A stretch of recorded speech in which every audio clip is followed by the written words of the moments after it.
Around Dodge City and in the territory on West, there's just one way to handle the killers and the spoilers, and that's with a U.S. Marshal and the smell of gun smoke.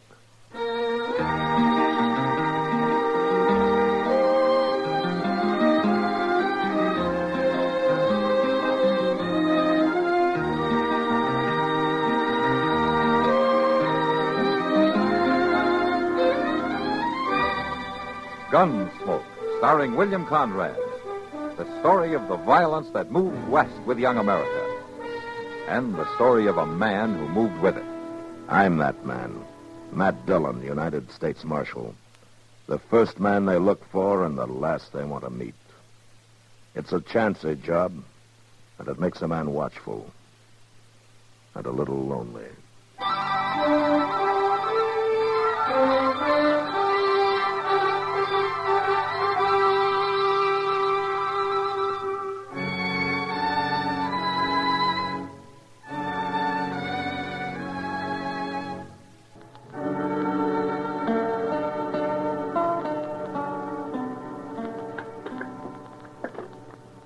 Mr. Dillon, you want another cup of coffee? No, I don't think so, Sheriff. I'll just pour out another little swaller for me. And Mr. Dillon, come here and look out this window. What? Yeah, but for gracious sakes, come here. What are you talking about? Oh, my goodness, look at that. Come here. Chester, what's the matter with you? She's coming here, Mr. Dillon. Who's coming here? I don't know, but she is the prettiest girl I ever seen in all my life. Why, she just can't be real. She is the one prettiest girl I ever... Good morning, gentlemen. Good morning, ma'am. Well, won't you come in? Thank you, sir.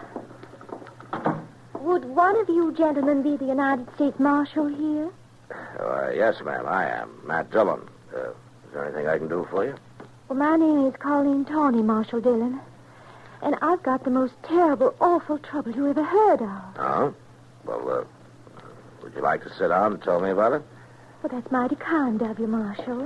Here, take this chair, Miss Colleen. Let me dust it off a little dab for you. I'm right obliged to you, Mr... Chester Wesley Proud. How do you do, ma'am? I'm proud to make your acquaintance, Mr. Chester. There you are. Thank you. I just love people. They're always so nice to you. Except that... Oh, You, mentioned some kind of trouble? I'm an orphan, Marshal Dillon.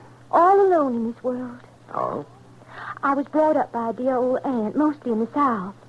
But then she took me to San Francisco. And last month, she passed away. Oh, that's too bad, Miss Tawney.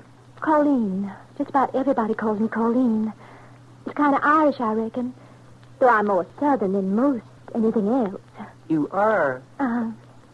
I came from San Francisco on the stagecoach. And I had just enough money to get me to my kinfolks down south. If I got any kinfolks anymore. And I could just kill whoever done it, Marshal Dillon. Whoever did what, ma'am? What took all my money? I put my pocketbook on that baggage truck just for a minute. Over at the depot it was. People are always so nice to you. You just don't think. Somebody robbed you, is that it? Every living cent I had in this world. Why, I'm a pauper, Marshal Dillon. I'm destitute. Oh, well, can I fetch you a dipper of water or something, Miss Colleen? I'm all alone without nobody to turn to, nor even a roof over my head or anything to eat or anything. Oh, well, now, it's not as bad as all that, ma'am. It's not? Really? Well, I think we can fix you up with a room over at the Dodge House for a few days. You could? Well, by that time, something may turn up. Maybe we can get your money back. Really? Would you like a dipper of water, Miss Colleen? I knew the minute I walked in that door you'd help me. Miss Colleen, would you like a dipper of water? No, thank you, Mr. Chester. I just knew if I told you my troubles, Marshal Dillon, you just make everything all right again. Oh, you don't have to worry about a thing. I'll arrange with Mr. Dobie over at the Dodge House. Well, good morning, all. Oh, yes, it was a mighty fine morning, too. Oh, well, I didn't know you had company, man. This is Dr. Adams, Miss Colleen Tawney. Well, I'm pleased to meet you, miss. Are you a real doctor, a physician? Oh, yes, indeed, young lady. My goodness. Welcome to Dodge City. And if you want me for anything, my office is just upstairs. Doc, You know, medical examination, diagnosis, treatment, services, medicine, drugs, anything you need. And I won't charge you a cent. Person has to look after his health, you know. Chester, will you take Miss Tony over to the Darge house? I'd be glad to, Mr. Dillon. This way, ma'am. Oh, you're all just so nice. I think people are just wonderful. I'll be in touch with you, ma'am. I sure do hope so. Bye. Goodbye. Well, Doc, there goes trouble. Trouble? A girl who looks like that? Why, Matt, she's like a dream in spring. She's as wide-eyed and helpless as a newborn baby. Yeah, Doc, that's exactly what I mean.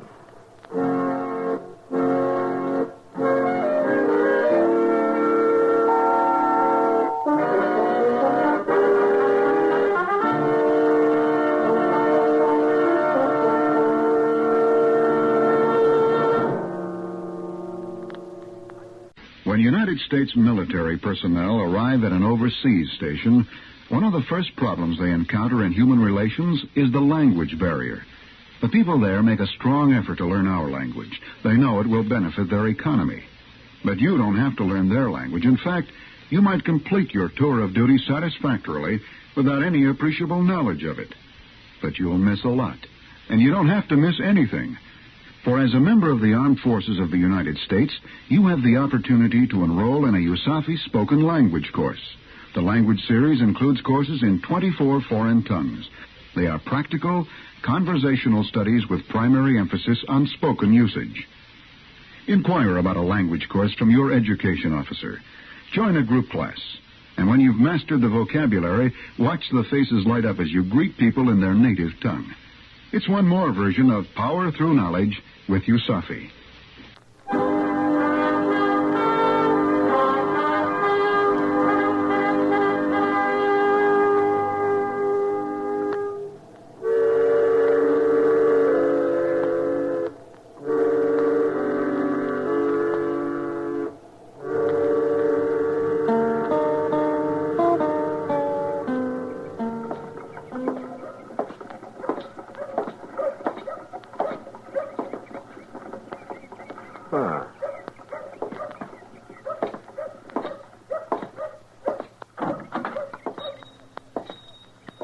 Well, good afternoon, Matthew. How are you, Miles? Something I can do for you, is there? Oh, no, I was just passing by and I saw Chester back there. Looks like he's stocking up for a trip or something. I haven't seen any of his money yet. Well, you're not likely to. Chester isn't exactly the biggest spender in the world. Oh, I've often suspected that, Matthew. Hello, Chester. Well, hello there, Mr. Dillon. What in the world are you doing here? No, I just came in to satisfy my curiosity. Curiosity? Mm-hmm. About what? You going on a buffalo hunt or something? No, sir. I was just thinking of buying a few groceries. If I can find anything here that's fit to eat. Fit to eat? Oh, well, now, Mr. McTagg, I didn't mean nothing by that. I beg to tell you that you're in the establishment of Miles McTagg, a name that stands for principle, integrity, moral You're responsibility. getting started, and I didn't mean for you to get started. I'm a man who believes in honest toil for an honest profit and no shilly-shallying around. A man who gives honest value on every item in the store. And whoever started that rumor about weevils in my flour barrel is an outright liar. Sure, Mr. McTagg, sure. Anybody can get weevils in hot weather. Well, of course they can. Yeah. Well, now, are you really planning to buy anything, Chester? Well, sure I am. What? Well, whatever somebody could use if they're not set up to cook, if they're just living in one room. Well, a few pounds of beans and some cracklings ought to do it. Well, sure, for a mule skinner, I need something better than that. What's the matter with all this stuff you already got picked out, Chester? Well, now, sir, that's kind of what I had in mind. No? Beans and cracklings ain't fit for a lady. A lady? Ah, so that's it. Now I know what you're up to. Well, now, Mr. Dillon, Colleen Tony, is it? Well, I haven't seen that gal yet, but she certainly must be something. She's got everybody turning handsprings, eh? Yeah, she sure has, Mom. Well, now, she's just a kid. Somebody's got to look after her, that's all. Somebody's already looking after her. I sent over a load of food a couple of hours ago. You did? Aye. Bull Riga bought it. Bull Rieger. He's old enough to be her father. He didn't act very fatherly. All dressed up as though he was going to a preaching. Oh, that old fool. Well, now, I hear it. He's quite the devil with the women, Chester. You're going to have to get up and hump some if you're going to run rivals with him. Look here. Never mind, Chester.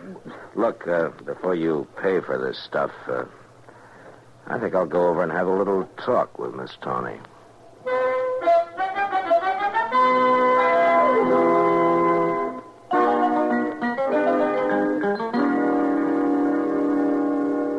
Goodness. Oh, I'm just sure you must be mistaken, Marshal Dillon. Why, he seems to be about the nicest man a girl would ever want to meet. Look, Miss Tawny,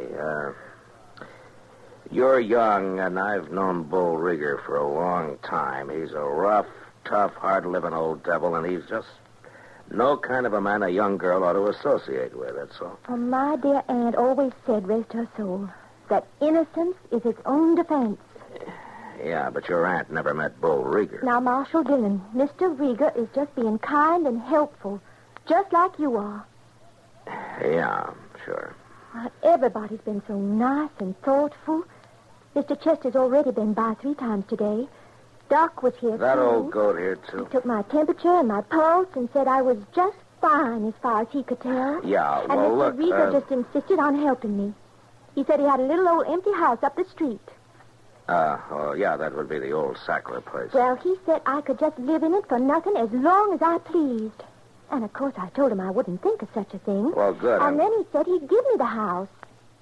Give it to you? Mm-hmm. That's exactly what I've done. Don't you know how to knock, Rieger? Not when the door's open, Marshal. Well, I went and done it, little lady. Got it drawed up all proper and legal over at the bank. There's the deed. Ah, Mr. Rieger. The house is yours. Lock, stock, and barrel. No strings on it. You can move in right now if you're a mind to. Isn't it wonderful, Marshal Dillon? Yeah, it's great. Well, I'm just going to sit right down and read this little old paper right through. Rieger, would you come out into the hall for a minute? I'd like to talk to you.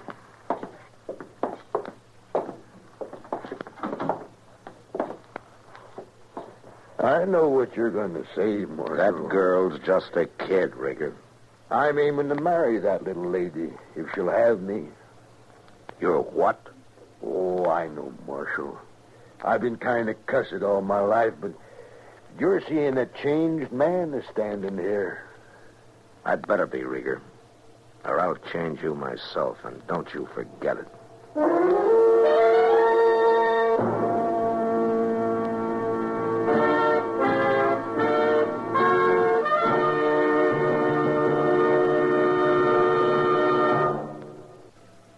Another visit with Joe and Daphne Forsythe. Joe, honey. Uh-huh. Joe, darling, put down the paper. I've got something important to ask you. Okay. Joe. All right, what? How many savings bonds do we have? What kind of a question is that? A good one. How many? I'm not sure. I'd have to count. And I'm reading the paper. Now, what do you want to know for? Have we got enough to make things comfortable for us? Very comfortable. That's why I buy on a payroll savings plan. A bond a month will give us quite a nest egg for the future. Enough for a college education? Eventually. But who's going to college? Our children, silly. We don't have any yet. Oh? What do you mean, oh? Better buy some more bonds, honey. Daphne, you mean... We've got a new investment. How about that?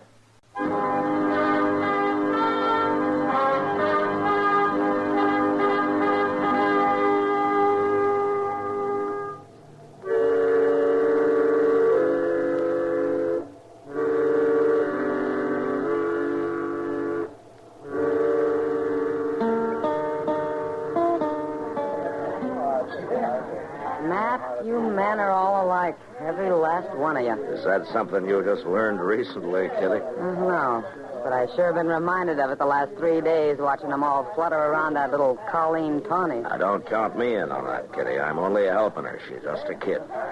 Well, she's done pretty well for just a kid. Flat broke 3 days ago. Now she's got a house of her own, enough food to last her a month. Well, Kitty. Chester runs over there 3 and 4 times a day with something else for her to eat. Doc stops by morning and night to check on her They health. feel sorry for her, Kitty. She's an orphan. She probably drowned her parents. Now, Kitty. Matt, I know these helpless little southern belles, especially the big green-eyed kind.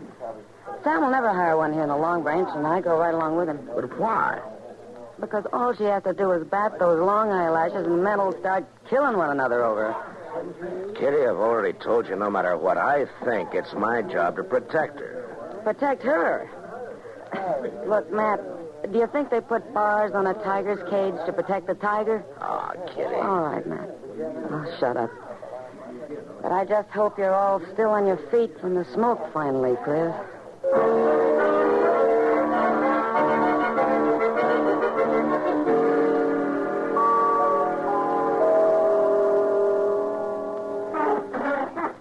Well, it's getting late, Matt. Yeah, that's right, Doc. It's getting Guess I late. better be running along. Won't do you any good, though, Doc. Bull Rieger's calling on her. He's been over there all evening. He has? Uh-huh. Chester's hanging around outside in case she needs help, as he puts it. I kind of find that she's more than likely will, too, with that ruffian in the house. She ought to have a cultured man, I guess. Nice and refined. You happen to know anybody like that, Doc? Well, yes, I do. I've been kind of thinking some the last few days. Forget it. You're old enough to be her grandfather. In Europe, they don't look at it like that. They're civilized. Yeah, but this happens to be Dodge City, Doc. Oh, well, at least a man can dream. Yeah, I guess so. I'm just talking, man. I just like sitting and looking at her. You and Chester both. That Bull Rieger, though. I do believe he's real serious. Well, he sure acts like it. All right, Marshal. Where is she? What have you done with her? What's the trouble, Rieger? Well, she's gone. That's the trouble. Yeah. Bag and baggage, and you had something to do with Oh, it. now, wait a minute. She is gone, Mr. Dillon. And she's took all her belongings. I went in the house and looked. Oh? She must have snuck out the back way. I was right out there in front the whole time. Were you out in front, too? Well, we was sitting and talking, and I was teaching her draw poker, and I reckon I must have dozed off for a minute. Drunk, more than likely. Never you mind, Doc. I got the stomach for a fair amount of liquor, but she just kept filling up my glass. So you taught her draw poker, huh? How much did you lose, Rieger? About $100, as far as I could tell, but how'd you know I lost? That's pretty easy. You mean you reckon she was cheating, Marshal? Ah, you were there. But I wasn't paying no attention. I figured it was just a joke, sort of. I kept plaguing her to marry me, and she was wearing a real pretty lacy thing. And you paid too much for it, Rieger. Oh, come on in, Miles. It's open house. I could have sold you one of them house robes for half the price. And never mind that now. You got to do something, Marshal. You got to find her. She left town on the 10 o'clock train. Are you sure of that, Miles? I walked her to the station. Fine young woman. I'm real glad I didn't meet her any sooner. I might have cut up as crazy as Rieger here. Marshal, you got to send a wire. Have her took off the train. Are you willing to go into court, Rieger, and tell what happened? Yes, I sure am, Marshal. I'd go in... No, I'd be laughing the stock of the country. All right. At least she couldn't take the house with her. No, and a mighty lucky thing for me, she couldn't. What do you mean? She sold it to me. Signed over the deed and everything. $600 cash. What? Well, it's worth $1,000. Aye, that's about what I figured it at. Marshal, will I'm you... sorry, Rieger, but you gave it to her. No strings. Now, if she wanted to sell it to Miles, she had a legal right to. If I get my hands on that girl, so help me, I'll... You won't do anything, Rieger. Nobody will. We've all been outsmarted. There's nothing we can do about it but just sit still and keep our mouth shut. Yeah, but I'd... Doc's right. You forget it, Rigger. You can afford it.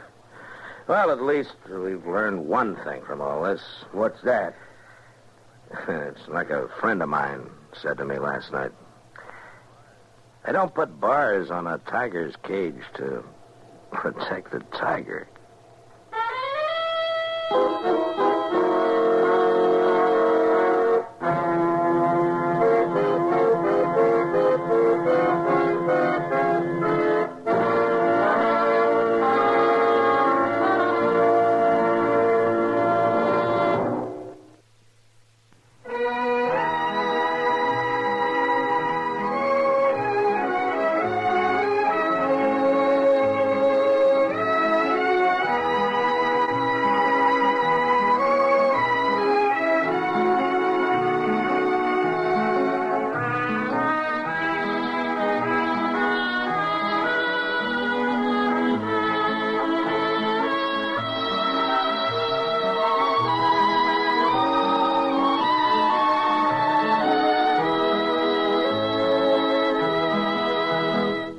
Gunsmoke. Produced and directed by Norman MacDonald. Stars William Conrad as Matt Dillon, U.S. Marshal.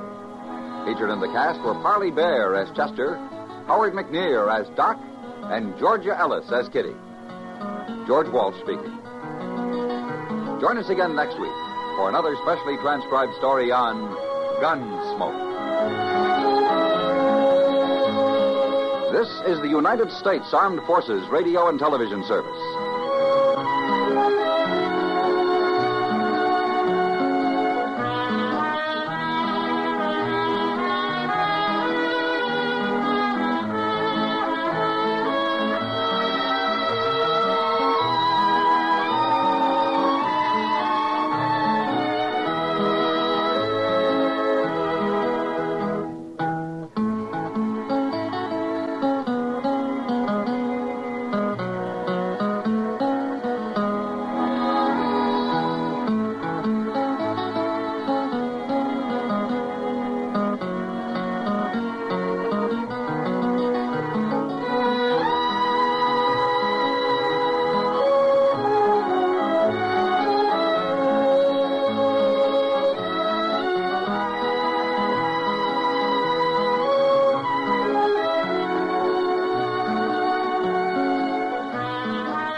You've been listening to the OTR Gold Network. Find more classic radio at otrgold.com.